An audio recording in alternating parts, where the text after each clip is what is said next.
Kita mulai nggih. Assalamualaikum warahmatullahi wabarakatuh. Bismillahirrahmanirrahim. Alhamdulillahi rabbil alamin. Wa bihi nasta'inu ala umurid dunya waddin. Wassalatu wassalamu ala asyrafil anbiya'i wal mursalin. Sayyidina wa habibina wa syafi'ina wa qurrati a'yunina wa maulana Muhammadin wa ala alihi wa ashabihi wa dzurriyyatihi ajma'in, amma ba'd. Asyhadu an la ilaha illallah wa asyhadu anna Muhammadar Rasulullah wa ufawwidu amri ilallah innallaha basirum bil ibad. Hasbiyallahu la ilaha illa huwa alaihi tawakkaltu wa huwa rabbul arsyil azim. Qala Allah ta'ala fi kitabihil karim hikayatan an nabiyillahi Musa alaihi salam.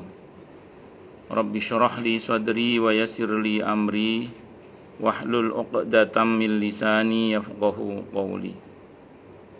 Para asatidzah, para ibu-ibu sekalian, hafizoni wa hafizakunallah.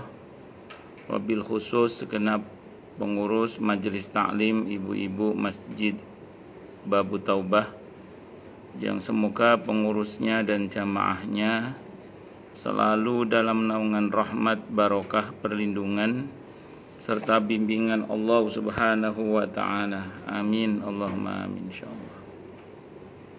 Dan tentu saya doakan semoga kemuliaan ibu-ibu sekalian selalu dijaga dan ditingkatkan terus oleh Allah Subhanahu wa ta'ala sebagai seorang muslimah, sebagai seorang istri, sebagai seorang ibu, dunia hingga surga. Amin, Allahumma amin, insyaallah. Allahumma inna nas'aluka ilman nafi'ah wa rizqan thayyibah wa amalan mutaqabbalah wa fatahallahu lana futuhal arifin. Allahumma inna na'udzubika min ilmin la yanfa' wa amalin la yurfa' wa qalbin la yakhsha' wa du'a'i la yusma'. Allahumma ati anfusana taqwaha wa zakkiha anta khairu man zakkaha anta waliyuha wa maulaha. Amin, Allahumma amin, insyaallah.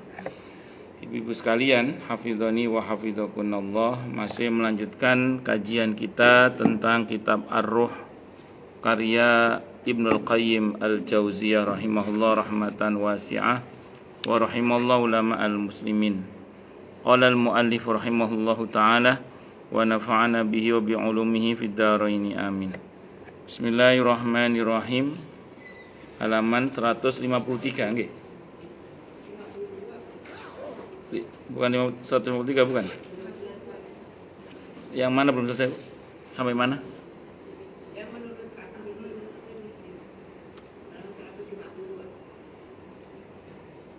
itu belum berarti ini.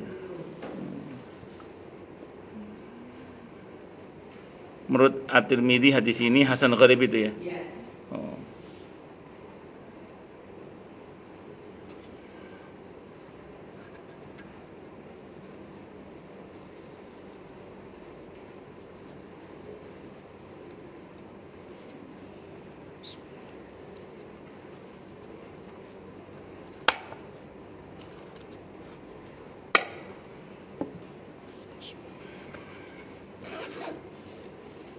Bismillahirrahmanirrahim. Menurut Imam At-Tirmidzi hadis ini hasan gharib. Kami meriwayatkan di dalam Musnad Abd ibn Humaid dari Ibrahim ibn Al-Hakam, dari ayahnya, dari Ikrimah, dari Ibnu Abbas radhiyallahu anhuma, bahwa dia berkata kepada seseorang, sudikah engkau jika aku menyampaikan sebuah hadis yang membuatmu merasa senang? Orang itu menjawab, iya. Ibnu Abbas berkata, bacalah surah Al-Mulk.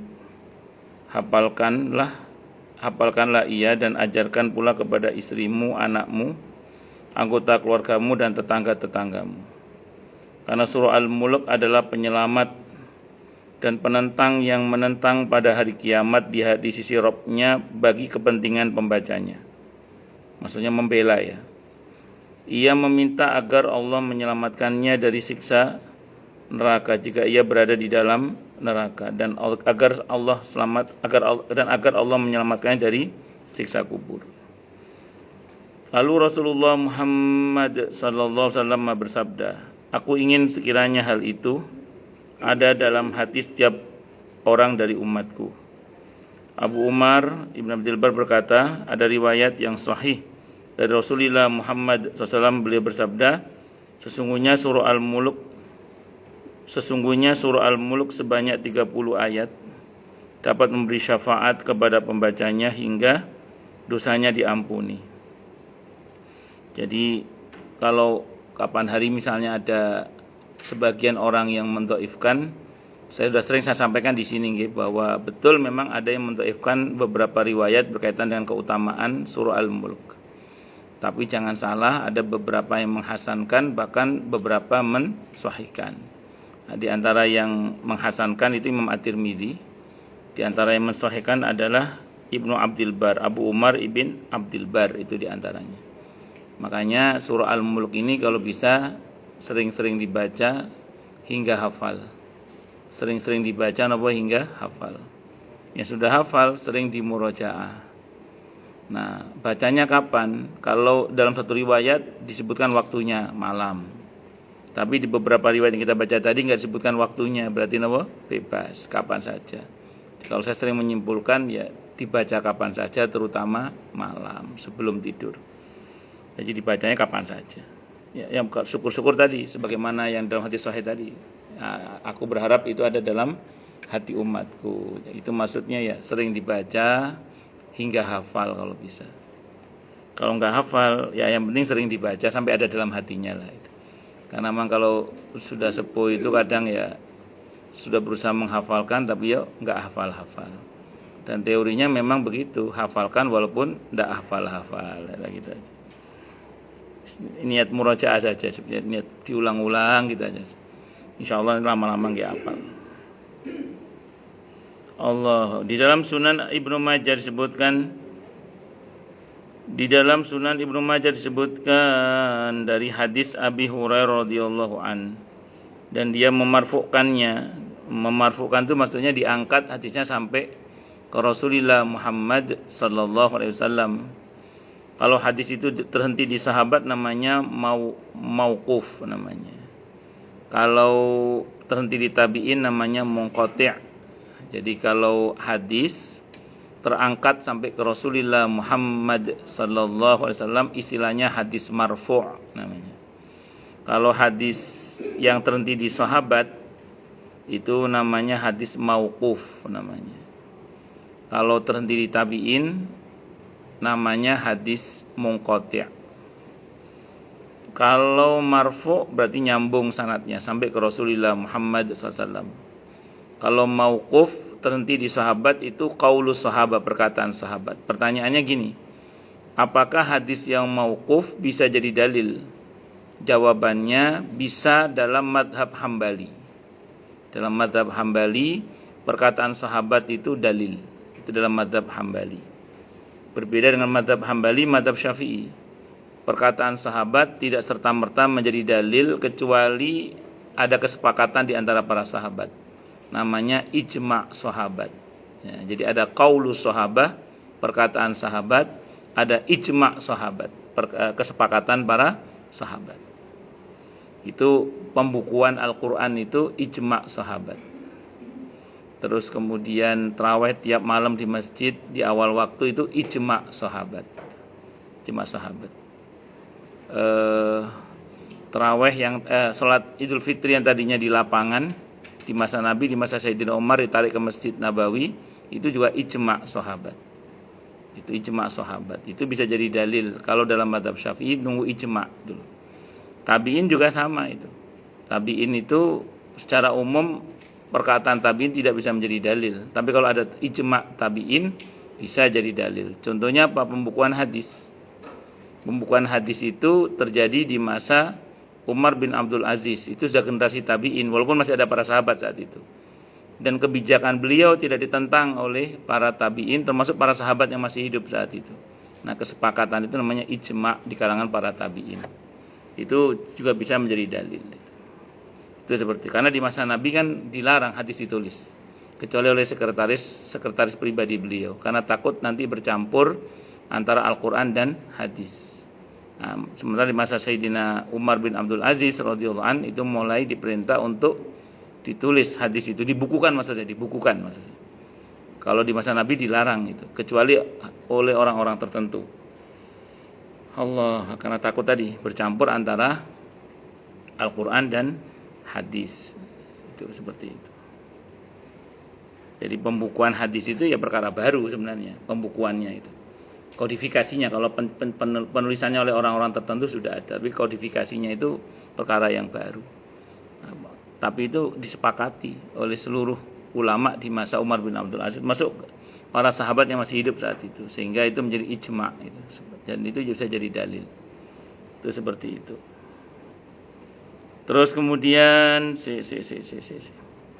marfu' dan memarfu'kannya, barang siapa meninggal dunia karena sakit perut, maka dia meninggal sebagai syahid dan dia dilindungi dari siksa kubur. Dan tidak usah bikin program sakit perut. Nah, nanti kalau dapat jatah sakit perut ya meninggal, insya Allah ada sakit perutnya. Saya pernah cerita sini, ada seorang ulama menjelang wafatnya beliau mengeluhkan perut bagian bawah sakit. Kata keluarganya, padahal beliau ini nggak punya riwayat sakit perut, nggak punya riwayat. Tapi pas menjelang meninggal bilang perut bagian bawahnya sakit. Itu tanda husnul khotimah namanya. Diberi makan dan diberi keuntungan berupa rizki dari surga. Di dalam Sunan An-Nasai sebutkan dari Jami' ibn Shaddad, dia berkata, aku pernah mendengar Abdullah ibn Yashkur berkata, aku pernah duduk bersama Salman ibn Sarsad dan Khalid ibn Urfutah. Lalu banyak orang yang bercerita tentang seseorang yang meninggal karena sakit perut. Sementara Salman dan Khalid ini ingin sekali menyaksikan jenazah orang itu. Maka seseorang di antara mereka berdua berkata kepada temannya, bukankah Rasulullah Muhammad sallallahu alaihi wasallam bersabda, barang siapa meninggal karena sakit perut maka dia tidak disiksa di kubur. Abu Daud At-Tayalisi berkata, di dalam musnadnya kami diberitahu Syu'bah, aku diberitahu Ahmad ibn Jami' ibn Shaddad dari ayahnya yang menyebutkan hadis di atas. Dan dia menambahkan, temannya berkata, begitulah, membenarkan maksudnya itu. Di dalam riwayat At-Tirmidzi disebutkan juga hadis Rabi'ah bin Saif dari Abdullah bin Amr, dia berkata, Rasulullah Muhammad sallallahu alaihi wasallam bersabda, tidaklah seorang muslim meninggal pada hari Jumat atau pada malam Jumat melainkan Allah melindunginya dari ujian kubur. Jadi kalau meninggal di malam Jumat, Kamis maghrib atau Jumat siang sebelum maghrib juga sama, maka dia bebas fitnah kubur, pertanyaan kubur atau siksa kubur. Kalau bebas pertanyaan kubur, otomatis bebas siksa kubur. Nah, tapi asalkan mati dari Jumat dalam kebaikan. Saya sering contohkan, kalau meninggal di hari Jumat tapi tidak dalam kebaikan, tidak masuk dalam kategori yang husnul khotimah. Contoh, saya sering ditanya oleh jamaah, ada orang nggak sholat Ustadz, matinya hari Jumat. Orang dia itu seumur-umur meninggalkan sholat fardu maksudnya. Mati hari Jumat, ini fakta loh. Ada temannya jamaah saya itu, dia nanya ke saya, padahal dia nggak sholat Pak Ustadz, tapi matinya hari Jumat. Maka saya jawab gini, kan kita nggak tahu hakikatnya ya kan, hakikat itu kan hanya Allah yang tahu. Kita cuma ngomong secara kasat mata. Kalau bahasanya Sayyidina Umar radhiyallahu anhu, al-ana nahnu nahkumu bidzawahir wallahu yahkumu bis-sarair. Begitu Nabi menghadap kepada Allah, kata Sayyidina Umar, mulai sekarang kita hanya menghukumi yang tampak-tampak saja, yang batin itu urusan Allah. Kita ngomong zahirnya aja. Secara kasat mata dia meninggalkan sholat fardu, terus dia mati dari Jumat, berarti dia mati dari Jumat dalam keadaan durhaka kepada Allah, bukan mati dalam keadaan taat itu. Dan durhaka meninggalkan sholat itu melebihi durhaka zina, mencuri, dan macam-macam. Itu jadi ya bukan syahid, itu sangit, saya bilang itu. Ya, ini secara kasat mata nih.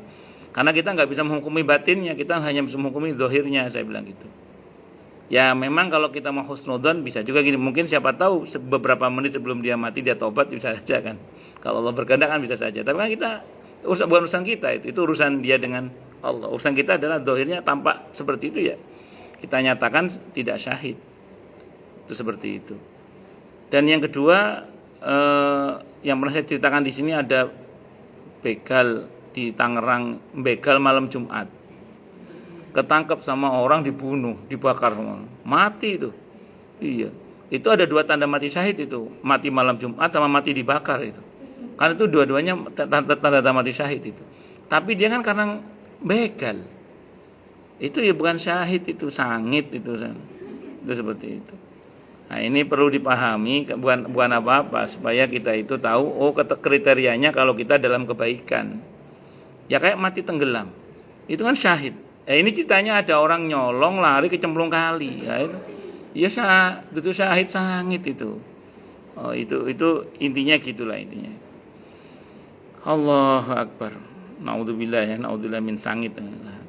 Kita yang minta yang syahid di jalan Allah Subhanahu wa taala untuk kita semua, amin Allahumma amin. Jadi itu nggih. Terus berarti boleh Ustaz kita minta meninggal di hari Jumat, boleh, tidak apa-apa. Cuman kan itu tidak bisa kita program gitu loh. Palingnya kita cuma bisa minta. Yang bisa kita program itu surah Al-Mulk itu. Nggih kan? Kalau mati hari Jumat kan tidak bisa kita program. Mati sakit perut juga nggak bisa kita rencanakan. Jenengan saben dina mangan sambel terus supaya sakit perut. Ya malah nyiksa diri kan. Ya mending baik-baik saja terus. Tapi kalau jatahnya dapat juga kalau jatahnya. Tapi saya ulang ya, udahlah yang itu nggak usah direncanakan. Mending Al-Mulk itu. Yang bisa kita program Al-Mulk itu. Al-Mulk itu bisa kita program. Di samping kalau di kitab At-Tadhkirah Imam Al-Qurtubi perbanyak baca surah Al-Ikhlas. Itu. Jadi kalau enggak nyangkut Al-Mulknya, paling enggak Al-Ikhlasnya lah yang nyangkut itu. Itu di kitab At-Tadhkirah Imam Al-Qurtubi. Perbanyak baca surah Al-Ikhlas. Paling enggak yang 10 non-stop itu. Jadi paling enggak tiap hari lah kita baca itu. Yang 10 non-stop, yang Al-Ikhlas 10 kali non-stop itu loh. Jadi tidak disela dengan bacaan-bacaan yang lain. Yang insya Allah akan dibangunkan rumah di surga. Hadisnya riwayat Ahmad, hadisnya sahih. Ya kalau sudah punya rumah di surga, insya Allah bebas fitnah kubur lah. Itu seperti itu. Ngoten nggih? Ya, pun lanjut. Allahu Akbar. Tapi ya boleh minta meninggal hari Jumat, boleh. Sehingga nanti jangan setiap malam Jumat deg-degan apa sekarang ya gitu. Allah yarham Kiai Haji Sahal Mahfud itu, beliau termasuk yang pernah mohon pada Allah meninggal di hari Jumat dan Allah kabulkan. Kesaksian dokter yang menemani beliau dari habis sholat Isya itu lisannya tidak berhenti berzikir kepada Allah. Zikir terakhirnya itu la ilaha illallah sampai kapundhut. Dengan sangat jelas. Tidak berhenti dari habis sholat Isya itu. Dalam keadaan sudah tidak sadar itu tapi refleksnya itu zikir, refleksnya itu. Allah yarham Kiai Haji Sahal Mahfud. Beliau pernah minta pada Allah wafat hari Jumat dan diwafatkan pada hari Jumat. Nah, kalau Anda mau monggo. Tapi yang jelas sunnahnya sih bukan minta mati hari Jumat, minta mati syahid. Nah, hadisnya Sahih Muslim. Barang siapa yang berharap kepada Allah mati syahid dengan sungguh-sungguh, maka Allah akan anugerahkan untuknya kedudukan orang yang mati syahid walaupun dia mati di atas ranjangnya. Itu hadisnya Sahih Muslim au kama qala. Barang siapa yang meminta kepada Allah dengan sungguh-sungguh mati syahid, maka Allah akan berikan kepadanya kedudukan orang yang mati syahid walaupun dia mati di atas ranjangnya. Nah, kata Imam Al-Qurtubi pas komentar masalah itu, kebanyakan syuhada umat ini mati di atas ranjangnya, kata beliau. Kebanyakan syuhada umat ini mati di atas ranjangnya. Itu kata Imam Al-Qurtubi. Apalagi ditambah wafat sebagai pengurus masjid, pengurus majelis taklim, penggiat-penggiat dakwah, jamaah yang aktif. Walaupun karena kuota pengurus terbatas, paling enggak jadi jamaah yang aktif misalnya, atau jadi donaturnya. Allahu Akbar. Menurut At-Tirmidzi, Menurut Imam At-Tirmidzi ini adalah hadis hasan gharib yang isnadnya tidak bersambung. Rabi'ah bin Saif hanya meriwayatkan dari Abu Abdurrahman Al-Jabali dari Abdullah ibn Amr. Sementara Rabi'ah tidak diketahui pernah mendengarnya dari Abdullah bin Amr radhiyallahu anhuma.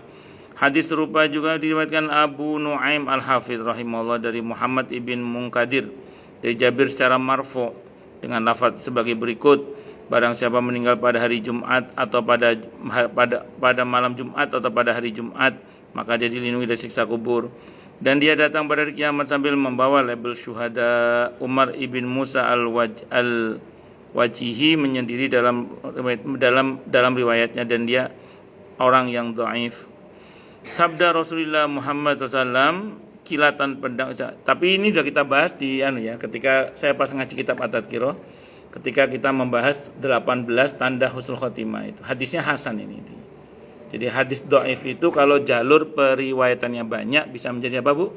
Hasan li ghairihi itu. Makanya kata Imam At-Tirmidzi hadisnya ini hasan gharib. Gharib itu karena memang rawinya enggak banyak gitu loh, Bu, maksudnya, Bu. Rawinya enggak banyak. Jadi kalaupun ada yang mengatakan dhaif tapi karena jalur periwayatannya banyak bisa menjadi hasan li ghairihi. Hadis hasan itu bisa diamalkan sebagaimana hadis sahih. Itu rumus dasarnya itu gitu. Hanya nanti kalau ada pertentangan antara hadis yang hasan dengan hadis yang sahih, kalau harus diadu, ditarjih namanya, itu yang dimenangkan hadis yang sahih. Tapi hadis hasan dan hadis sahih itu nggak bisa ditarjih sebenarnya, levelnya beda. Ya secara otomatis kita pilih yang sahih. Kalau andaikan ada pertentangan informasi antara hadis yang hasan dan hadis yang sahih, kalau tidak bisa dikompromikan tapi itu. Tapi kalau masih bisa dikompromikan, ya biasanya para ulama lebih suka mengkompromikan terlebih dahulu. Nah, jadi metode tarjih dalam hadis itu satu, dalam istinbat hukum maksud saya itu satu dan sekian banyak metodologi istinbat, tapi tidak satu-satunya metodologi. Kan sering jamaah itu bilang, Ustaz tolong ditarjih. Saya sering bilang ke jamaah, nanti saya tarjih, Bu, saya bilang. Cuman saya mau beritahu saja bahwa tarjih itu bukan satu-satunya metodologi. Tarjih itu maksudnya mana pendapat yang paling kuat. Kalau jenengan sering dengar Ustaz, ini pendapat yang paling kuat, berarti beliau sedang menggunakan tarjih. Tapi tidak semua ulama itu menggunakan tarjih. Sebagian lebih suka mengkompromikan. Jadi kalau kita pahami dari begini, ini bisa begini. Kalau ini bisa begini. Itu namanya dicari benang merahnya. Dicari sambungan-sambungan kemungkinannya. Itu namanya dikompromikan. Namanya kalau metodenya namanya al-jam'u. Al-jam'u itu mencoba untuk mengkompromikan. Itu ada juga ulama yang memandang dari sisi nasih mansuhnya, dalil yang menghapus dan dalil yang dihapus.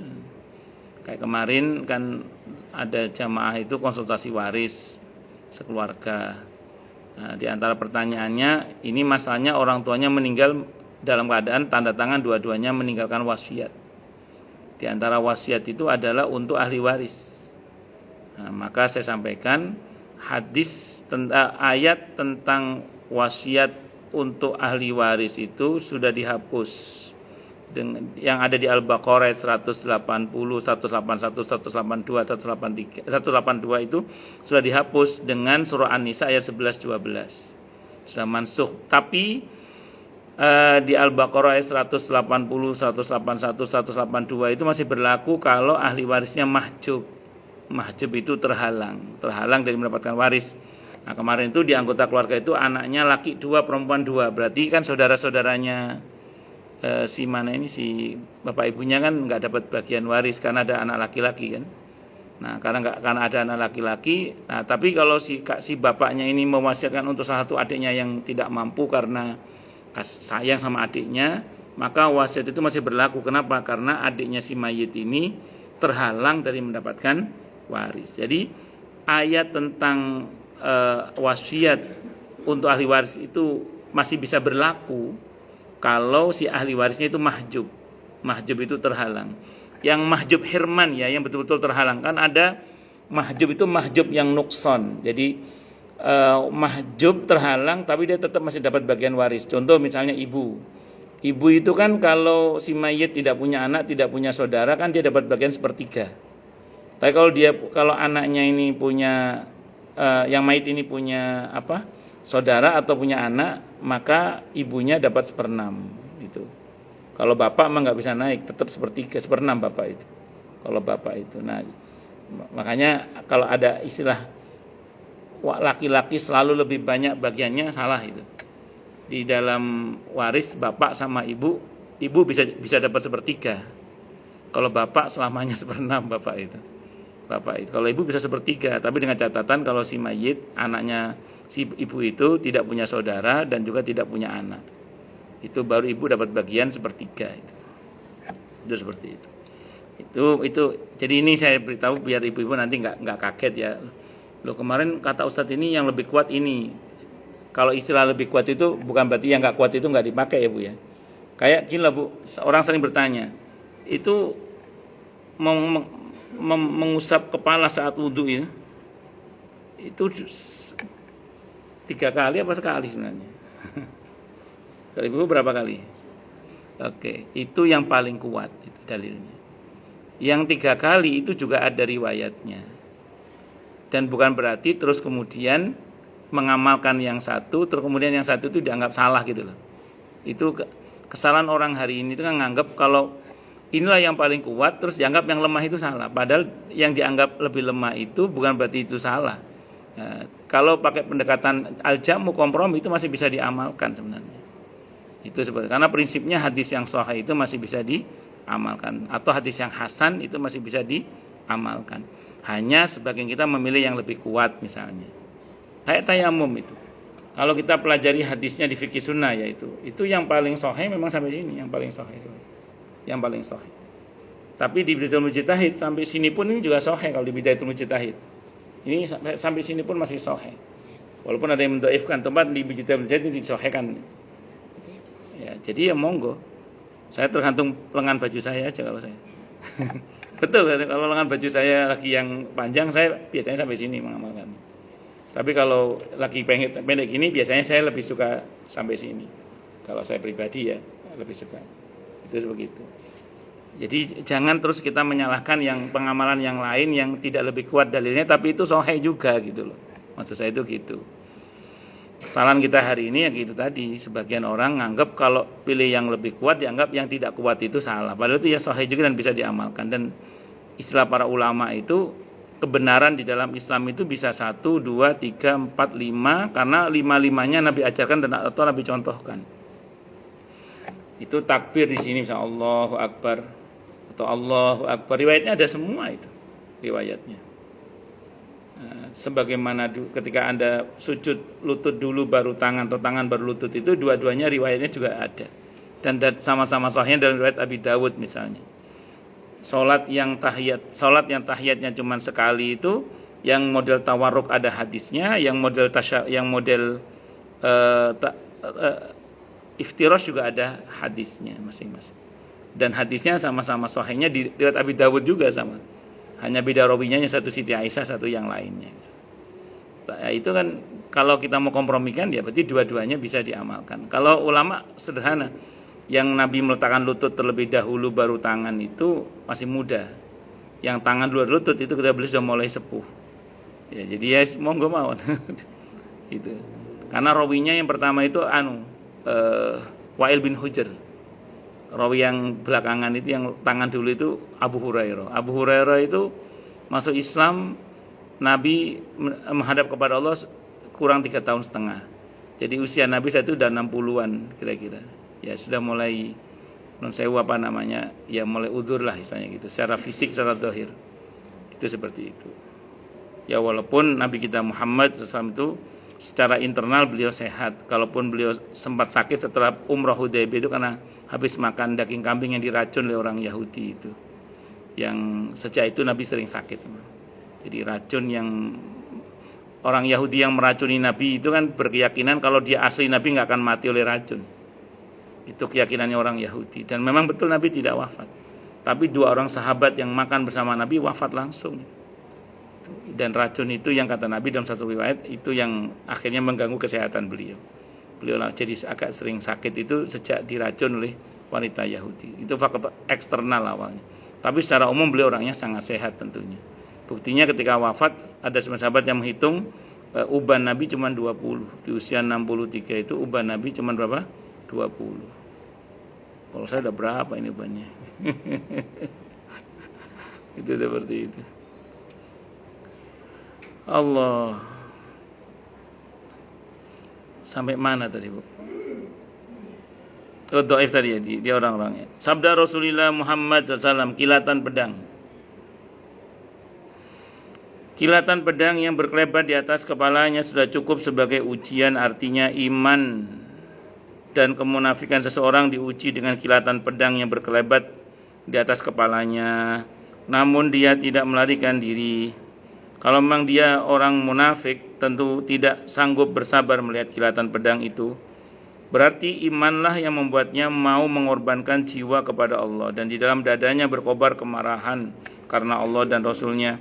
Berjuang untuk membela agama dan kalimat Allah. Yang demikian ini sudah menunjukkan kebenaran yang ada di dalam hatinya, yang tampak jelas ketika berada di medan peperangan, sehingga dia tidak lagi memerlukan ujian di dalam kuburnya. Itu yang saya ceritakan kemarin ya, kilatan pedang yang menegangkan sudah cukup untuk membuat dia tidak lagi mengalami ketegangan di alam kubur atau di hari kiamat nanti. Itu penjelasan Ibnu Qayyim itu lebih kepada memang itu sudah ujian keimanan. Orang beriman dia tidak akan gentar dengan kelebatan pedang itu, karena di dalam hatinya ada semangat untuk menegakkan kalimat-kalimat Allah. Oke, kita nggak usah ngomong perang, kita ngomong dalam konteks kekitaan. Ibu-ibu yang dengan sengaja menerjunkan dirinya, mengorbankan waktu, biaya, dan tenaganya untuk perjuangan jalan Allah, seperti menjadi pengurus majelis taklim ini atau menjadi penggiat-penggiat dakwah ini, itu kalau bukan karena semangat imani ya apa ya mau, kira-kira gitu aja. Dipikir-pikir kan mending aku jadi wong biasa, enggak usah melok-melok, yang penting saya. Tapi ibu enggak, sebagian ibu kan malah dengan sengaja menerjunkan diri dalam perjuangan di jalan Allah ini. Ini kalau nggak pakai iman apa ya, kalau nggak karena yakin akan janji Allah apa ya mau kita ini. Jam segini nanya ngapain? Ya, ibu malah ambil datang ke masjid ngaji gitu. Ini kalau bukan karena yakin ada rahmat Allah, ada keberkahan dari Allah, ada janji dari Rasulullah, apa ya mau kita. Nah, ini kan ujian iman sebenarnya, seperti ini, ujian iman. Bangun malam untuk sholat malam, subuh, itu kan jam-jam dimana kita enak tidur itu kan. Tapi kita milih bangun, kita milih bangun untuk mengerjakan semua itu. Itu kalau bukan karena iman ya apa ya bisa begitu itu. Datang capek-capek dengan biaya yang mahal ke Mekah, ke Madinah. Apa menariknya Mekah Madinah kalau dari segi pemandangan atau apa istilahnya gitu. Kalau nggak pakai iman kan nggak tertarik kita ke sana. Mending yang negara liyane sing enak, sama sing indah-indah. Tapi karena di sana itu ada, kita ke sana menggunakan ilmu dan iman itu, makanya kita bolak-balik ke sana itu yang nggak ada capek-capeknya, nggak ada bosan-bosannya. Kenapa? Karena ada janji Allah, ada janji Rasulullah Muhammad SAW. Nah, itu kalau nggak pakai iman kan nggak bisa. Kalau nggak pakai iman, nah, makanya orang-orang yang beriman dia pantas kalau dia lebih mengedepankan li'ilah kalimatilah tadi itu, pantas kalau dia nanti tidak mendapatkan kesulitan di alam kubur, karena di dunia dia sudah menerjunkan diri dalam kesulitan perjuangan. Jadi karena sudah menerjunkan diri dalam kesulitan perjuangan, nanti di akhirat udah nggak dikasih kesulitan lagi. Kira-kira gitulah kesimpulannya itu, kira-kira gitu. Itu yang saya sampaikan kemarin. Mudah-mudahan keterlibatan kita dalam perjuangan jalan Allah itu masuk dalam hadis itu. Wis cukup dek dunya reni payah, wis ngurus majelis taklim, ngurus masjid. Wis di akhirat semoga ya kita semua gitu ya. Amin insyaallah. Wis urusan akhirat beres. Nah, insyaallah mudah-mudahan. Allahu akbar. Ya, walaupun orang terjun di perjuangan jalan Allah itu ada dua macam. Ada yang dengan sengaja terjun, ada yang enggak sengaja diterjunkan. Tapi enggak sengaja kan oleh dia, tapi oleh Allah kan disengaja. Itu namanya rahmat. Nah, bersyukurlah kepada Allah. Terpaksa masuk surga itu lebih baik daripada dengan sukarela masuk neraka. Nah, iya. Dari terpaksa masuk surga itu masih lebih baik daripada dipaksa dengan sukarela masuk neraka.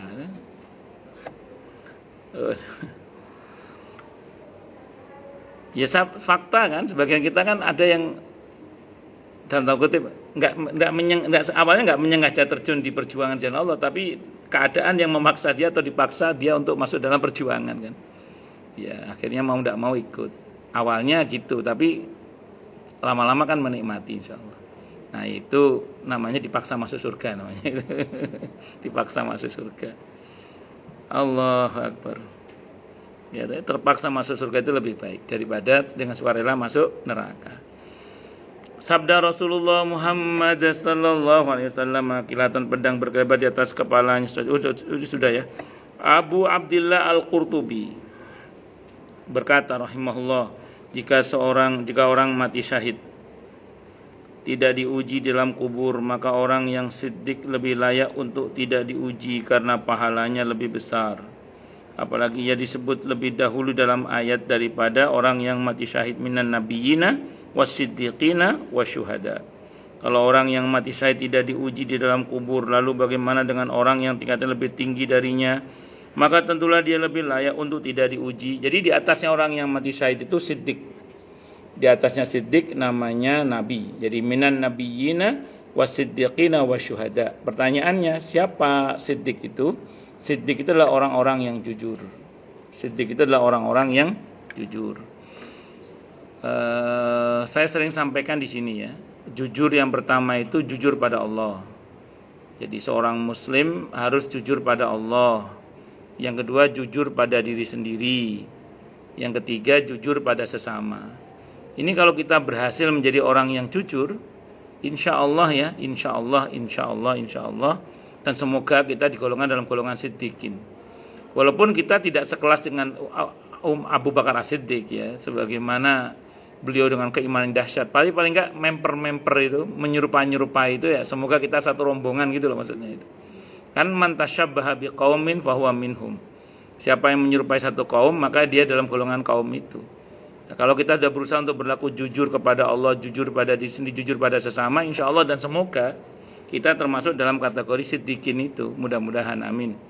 Allahumma amin. Walaupun saya ulang, kita tidak akan pernah menyamai Abu Bakar As-Siddiq radhiyallahu anhu. Tapi paling tidak mudah-mudahan kita itu satu rombongan dengan beliau karena berusaha menyerupai beliau gitu loh. Nah, jujur kepada Allah Subhanahu wa taala itu di antara dalilnya adalah firman Allah dalam Al-Qur'an di surah Al-Hujurat ayat 15 itu. Al-Hujurat surah ke-49 ayat 15. Allah berfirman, a'udzubillahi samii'il 'aliim minasyaitonir rajim. Innamal mu'minuna alladzina amanu